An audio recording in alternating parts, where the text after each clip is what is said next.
Okay, so what do they expect you to do if you see x plus 7 equals 100? What do we normally do when we see that? We're like, oh, well, we just solve it. We subtract 7. We're trying to find x's value. And we say, hey, x is 93. We're finding the value that makes the statement, the equation, true. That's what they expect us to do.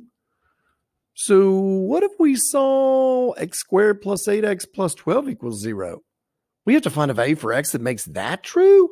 So some number squared plus 8 times that number plus 12 gives me an answer of 0. Oh my goodness, I don't know what to do.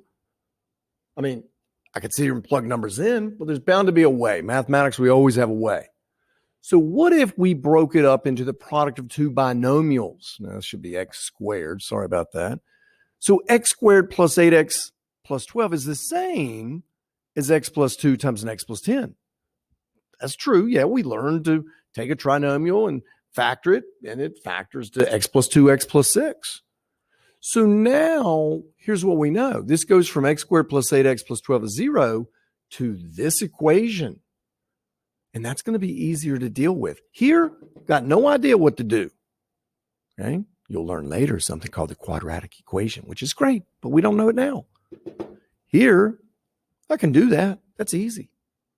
So how does this help us? Well, if I said to you that two numbers multiplied equals 0, what do you know is true? So I got this number A times this number B, two different numbers in my head, and I tell you they equal 0. What do you know is true?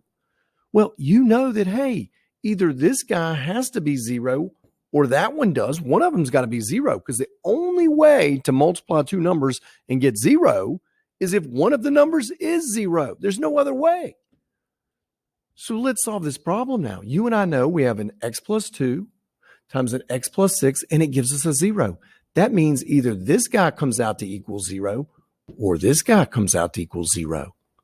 So now let's solve it. So we know, hey, x plus 2 has to come out to be 0. So I'll subtract 2. What would make that happen? If x is negative 2, because negative 2 plus 2 is 0, and that would give us 0 times blah. Well, that's going to give you a 0 answer. Well, what if we take that x plus 6 equals 0? Maybe it. The other option is x could be negative 6. So either x is negative 2 or x being negative 6 will make that original equation of x squared plus 8x plus 12. That original equation set equals 0. If you plug in negative 2, it's going to work. You plug in negative 6, it's going to work. So x is either negative 2 or it's negative 6, one or the other.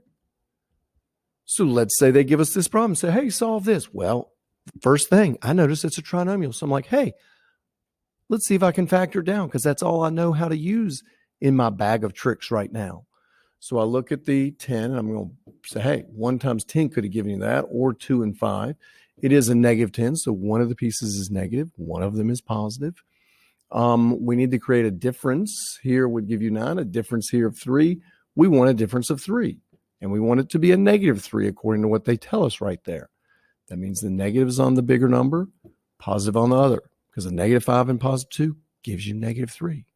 So this breaks down to x plus 2 times an x minus 5 equals 0. So now I take each piece. Either x plus 2 has to come out to be 0, or the other option is maybe x minus 5 is the one that comes out to be 0. I just solve them. Negative 2 is one possibility.